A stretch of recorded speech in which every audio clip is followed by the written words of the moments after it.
Today on the Voices of Legacy with, well, yours truly, Pastor Carl, we're honored to welcome, local Toledo legend, kind of, sort of. I'm pretty sure he probably might not say that. Thank you so kindly, Pastor Carl. Coach James E. Johnson, an educator, mentor, businessman, motivational speaker, and a newly anointed and appointed head varsity basketball coach at Toledo Scott High School, the Venerable. For more than 2 decades, Coach Johnson has poured into the lives of young people throughout the community, using the game of basketball as a tool to teach discipline, leadership, accountability, perseverance, and faith. His story is one of, incredible resilience, overcoming grief, personal setbacks, and even the amputation of one of his legs, while continuing to inspire others he was going through. Faith, determination, and purpose is what we're going to be talking about today. He's also the author of an upcoming book. We're going to talk about that. What's the title of that book, sir? Fourth Quarter Faith, Finishing Strong with God. Amen. An ambassador also for the 2026 African American Men's Wellness Day. And most importantly, a father of how many girls? 3 beautiful young daughters. All right. Coach Johnson, tell us a little bit more about yourself. Absolutely, Pastor Carl. Well, first of all, thank you so kindly for inviting me here to share my story with your listeners. And a little bit about myself. I was born and raised here in the Toledo area. I went to high school at St. Francis de Sales and then moved away from the area to pursue college and ended up getting married and lived in the South for a number of years in Atlanta and the surrounding areas. But I'm back here in the area, came to take care of my parents as they were getting elderly. Yes. And I think that's a lot of our stories. Yes, sir. Yeah. Yes, sir. I think so as well. And that whole situation is kind of part of my story about fourth quarter faith. Just last year, I ran into some times where my faith was definitely put to the test, and I increased my faith going through some difficult times. At the end of 2024, my best friend passed away, and we had been best friends my entire life. His name was Dr. Ronald Greg Battle, and we buried him January 3rd of 2025. And it was a difficult situation for me, not only losing my best friend, but also managing this particular grief situation during the basketball season and while coaching my team. And it was a situation where I wanted to pour into my kids and also be there for them. But I was going through some things and trying to get over this death and this grief. And I found that working hard and getting my team to perform to their capabilities and at a high level really helped me to get through my grieving situation. And then at the same time, just their support for me also helped me in my situation as well. So that happened January 3rd of 2025. It was the first quarter of the year, if you will. And we got through that. I prayed through that. God brought me through that. In the second quarter, my father, who had been diagnosed with prostate cancer and had been going through chemo treatments and different things of that nature, his cancer began to spread. Oh, boy. Yeah, and this was after your best friend. Yes, sir. Yes, sir. This was after the passing of Greg. And so we as a family began to see my father, who, let me just start by saying, my father was just a remarkable man, and he was my mentor.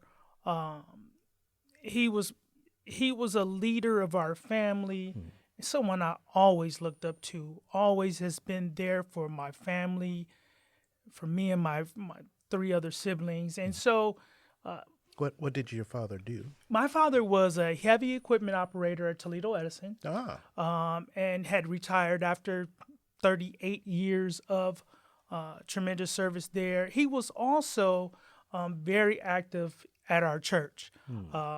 Deacon Jim Johnson Jr., he created an athletic department at our church way back in the 70s, even before I was born, that was able to attract so many people to come to the church and then join the church. And part of that athletic department, there was basketball teams and softball teams and men and co-ed and for children. And just to see his work, as I was a kid growing up, it was just spectacular just to see all these people that were joining church really to play the sports, but then they ended up staying, and that was part of the things to join the teams. You had to come to church, you had to be in Sunday school, and it was his ministry. Wow. And it was spectacular, and just playing sports and that. I always did that and loved that, but it was also tremendous to see so many people joining church. So the apple doesn't fall far from the proverbial tree. You know what? I would hope not. Your dad was an inspiration for what you do. Absolutely. Yeah. A big man in stature, Pastor Carl, 6'3", 225. He was always big to me. And so in the second quarter of last year, to see him, his body start to deteriorate, to see him noticeably losing weight. My dad ended up having to use a walker to get around. And it was a tough situation for our entire family.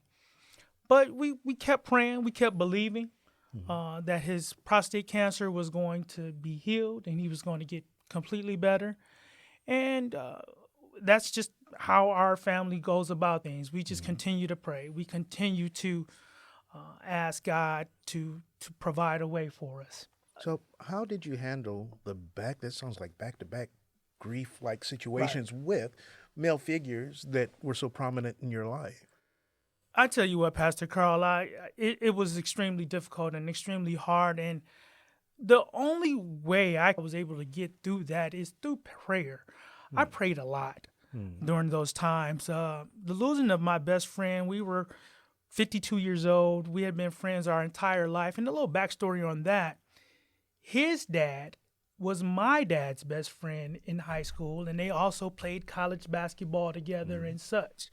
And so there are pictures of he and I growing up together as toddlers playing Nerf basketball, if you will, in the house. So we've been friends for a long time. And then to see him pass away and then to see my dad deteriorate, it was a trying thing, but it was my prayer life just kind of increased. I just asked God to give me strength to get through that. Another situation that I did not mention prior to that, when my best friend passed in January, his dad passed in February. Oh, my goodness. And that was my dad's best friend. So it was tough. Getting over the death of my best friend, then his dad was grieving his death. Literally less than 6 weeks later, he passed away. And now, I'm seeing my dad getting ill. I'm seeing him grieve his best friend from when he was in high school in the 60s. And seeing my dad hurt. And it was tough. And it was just prayer. It was just prayer, asking God to help us get through this. It was tough seeing my dad grieve his best friend. Yeah. And so that was the second quarter of the year with my best friend's dad passing and my dad's cancer getting more serious. Then in literally the 4th of July night, I get up in my room, I go to the restroom, and I stub my toe on my bedpost. It hurt. I didn't think too much about it. I went and used the restroom, came back, laid back in the bed, and I got up the next morning. It was still smarting a little bit, but I didn't think too much about it. But I looked down at my toe, or at my foot, and 2 of my toes were completely black. Ouch. Pastor Carl, and it was not like that the day before. So just in one day? In one day. and I was just dumbfounded. I couldn't understand what was going on. So my sisters took me to the hospital. I went to the emergency room at St. Vincent's, and the doctors who were on call, and the fourth was on a Friday, and so I was at the hospital July the 5th, that Saturday. Mm-hmm. So there aren't major orthopedic surgeons around and that, but the emergency room doctor said, hey, we're going to probably have to amputate these. We're going to get you set up for surgery Monday morning. And I am just like, hold up, wait a second. This is moving really too fast. I can't believe you're talking about amputating some toes right now. They admit me to the hospital, and I've just got a lot of things going through my mind at this point. But what I'm used to doing when things are not exactly the way that I think they should be, I just commenced to praying, Pastor Carl. And so I went into prayer and just asked God to just take care of my situation, whatever will be. Bring me a level of peace to where his will be done, and I can manage that and deal with that and move forward. Mm-hmm. And so I was scheduled for surgery that Monday. It just so happened that the 4th of July and that weekend here in Toledo was a trying weekend, if you will. There were a number of shootings and different things like that. So with me being at St. Vincent's Health, it was the #1 trauma center. For yourself. Yes, sir. Yeah, yes, sir. After going through everything else. Right. Now I'm in the hospital for myself. Yeah. Correct. My surgery on Monday got pushed back because they had so many emergency situations that they had to take care of. But the longer you have to wait, the worse that situation would be. Yes, sir. So they sent me to get what they call a vascular MRI, just to make sure my circulation was to my feet was going well.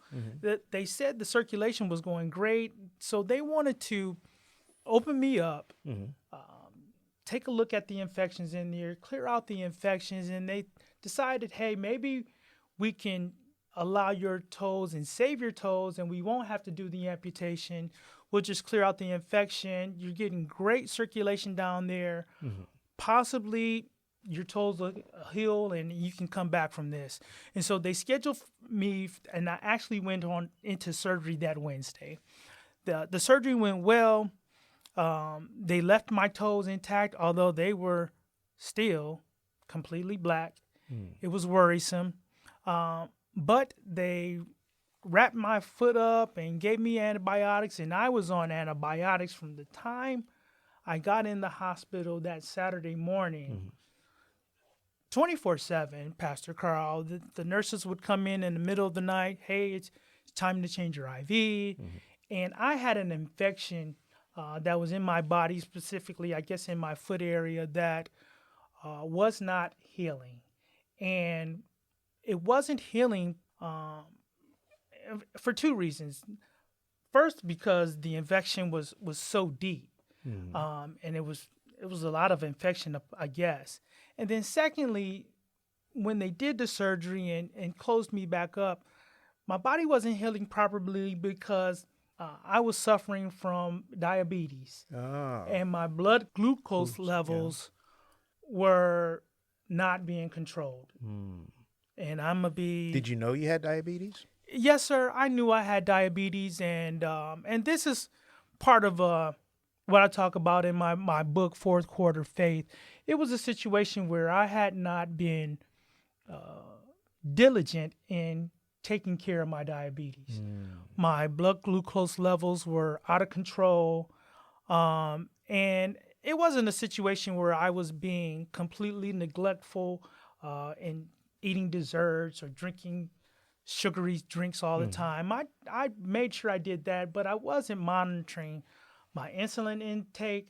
I convinced myself that my exercise and my workouts was going to be enough to manage my diabetes levels, and it wasn't. Gotcha. So And you aren't one of those that say that, based on faith, I'm not going to claim this no, sir. diabetes. No, Yeah. I wasn't. Okay. Um, visited my doctors, Hmm. and as a matter of fact, I was diagnosed with diabetes in my late 20s, Oh, almost wow. early after I stopped playing college basketball. Hmm.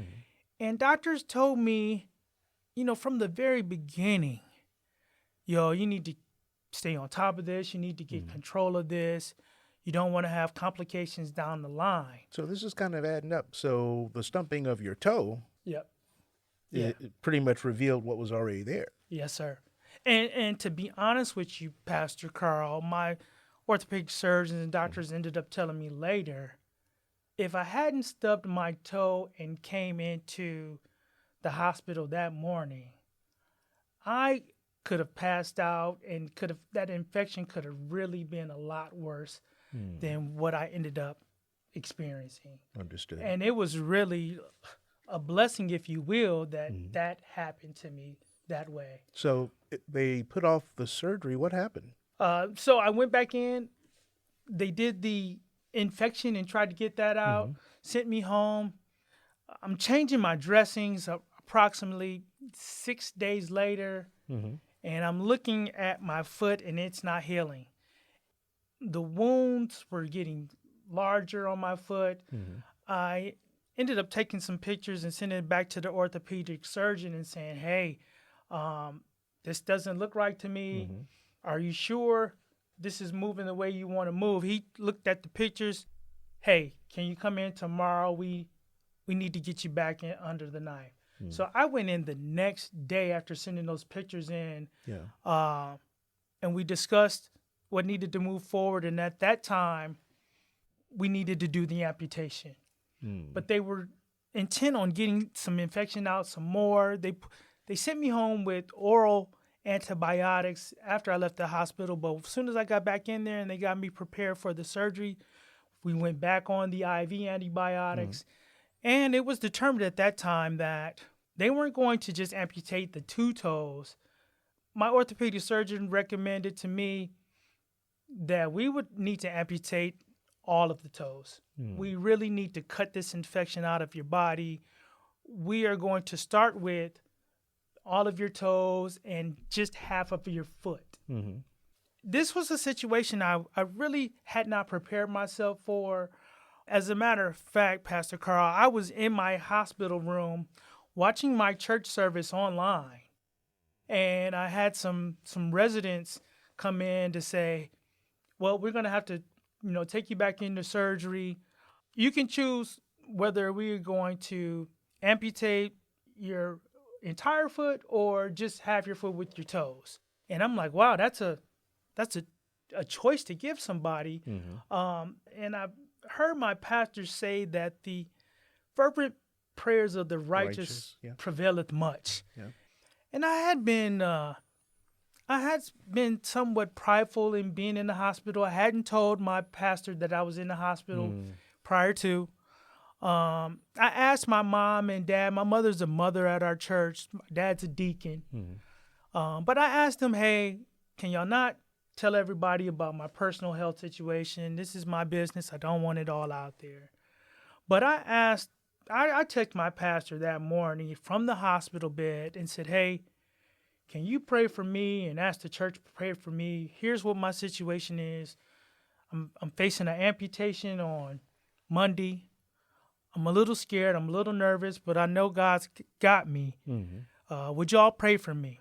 And so after the sermon, our pastor got up and he asked the church to, "Hey, I just got a text from one of our own, Trustee Eric Johnson, and we just going to go into prayer for him. And I'm not going to give you all of his situation, but he is in the hospital right now, and we're asking the Lord to just show up and show out and do what he do." And he began to pray for me, Pastor Carl. At that moment in my hospital room at St. V's, I just felt a calmness come over Hmm. me.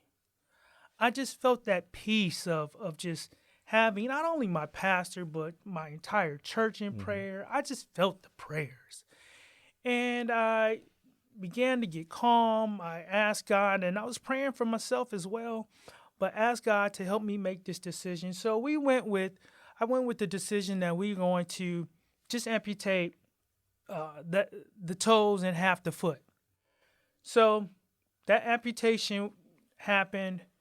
I stayed in the hospital a few more days. However, when I came out of that amputation, my foot was still not healing correctly. And it was a combination of still trying to get the infection out. Now they've got me in the hospital visiting infectious disease specialists. They are really, concerned that this infection is not leaving. Yes. I'm praying. I end up having to travel to St. Charles to enter a hyperbaric oxygen chamber. Oh, wow.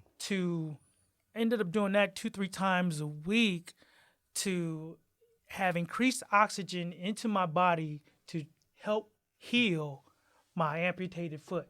That had to be an experience. It was definitely an experience. It was a lot, first of all, because And were you coaching at this time? no, this happened during the summer, and Okay. so we were in our summer off season, if you will, and so I did not have any coaching responsibilities then.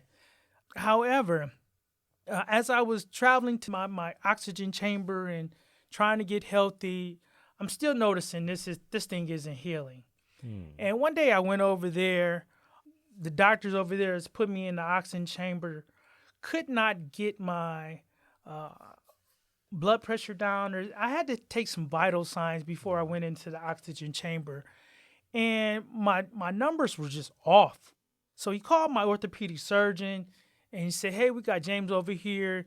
We trying to put him in the oxygen chamber." So my orthopedic surgeon tells me, "Hey, we need to send you to the emergency room downstairs at St. Charles. We need to check this infection. We need to check this and check that. Have them run your test and give me a call back." The numbers came back. Infection numbers were not where they needed to be. They sent me to St. Vincent that day from St. Charles emergency room to see my orthopedic surgeon to go back into surgery the next day. So this is going to be my third surgery. At this point, my orthopedic surgeon is saying, "Hey, we're going to need to amputate the whole foot above the ankle."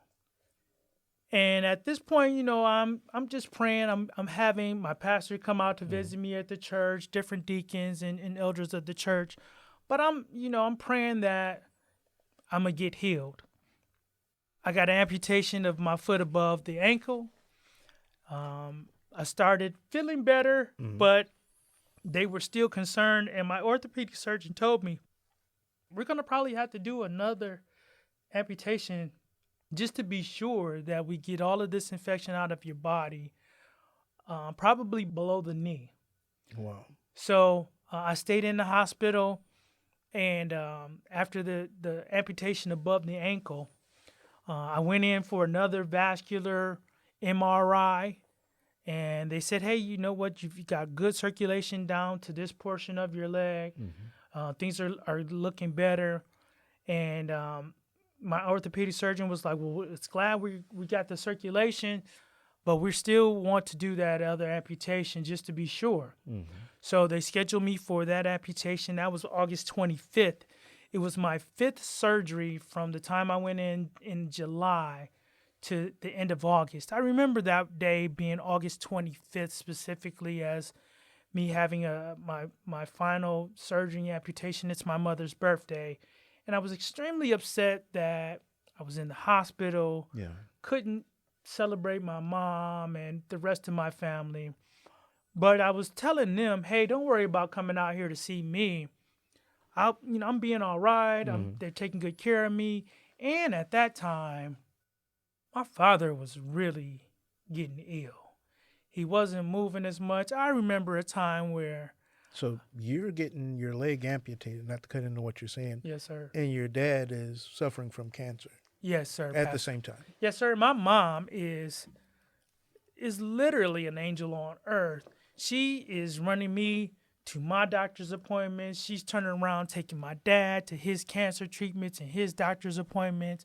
She's running the house, and she's just remarkable. And I'm telling her, I'm like, Mom, don't worry about me out here. I will be all right.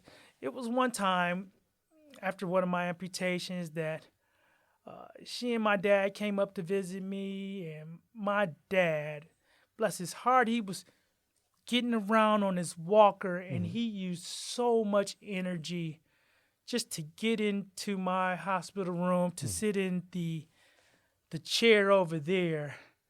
And when he got to the chair finally, he just kind of collapsed and just, it was such a work and for him to come through the parking lot, up the elevator, and use his walker to get to my room. And I said, Dad, you didn't have to come up here to see me. He was so happy to see my family, but it just showed me just his strength, but it also showed me how weak he was getting. Yeah.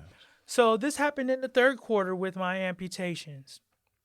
And then in the fourth quarter of last year, my dad passed. And it was a situation that we were preparing for. You were anticipating the inevitability. Yes, sir. But at the same time, You're never ready. It was something that we wasn't ready for. Yeah. And also that, during this third quarter and fourth quarter, now I eventually, I had my leg amputated, and so I got a walker. He's at the house on a walker. I'm in a walker. Y'all the walker crew. Right. I eventually ended up having to get a wheelchair because just maneuvering, especially long distances, it was hard for me to hop around on just one leg.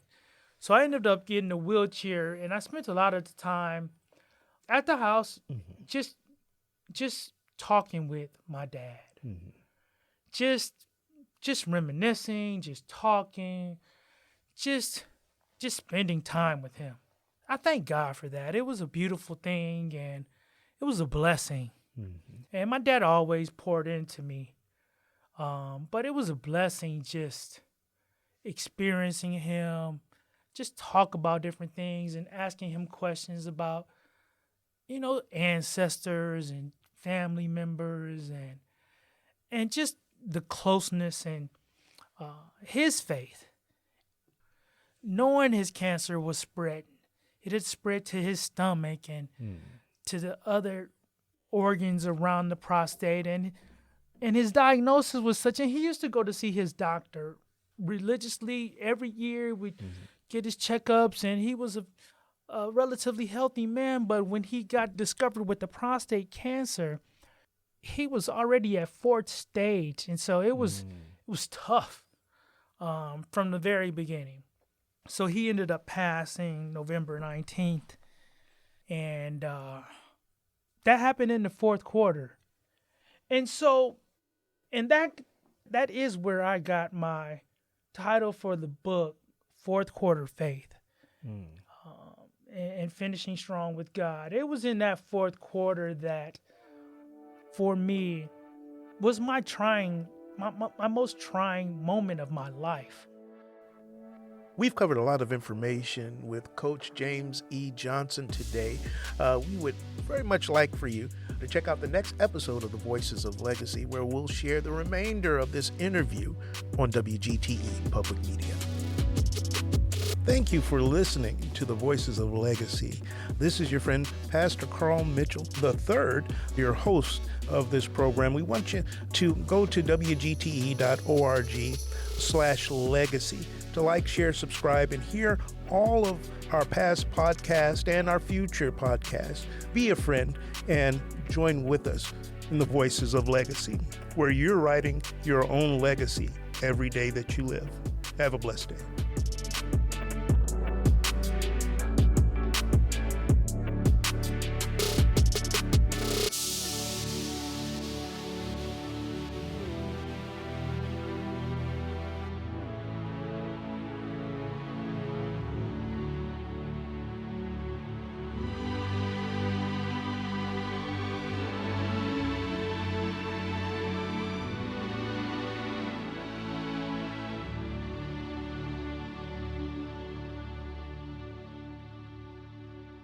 WGTE. Voices around us.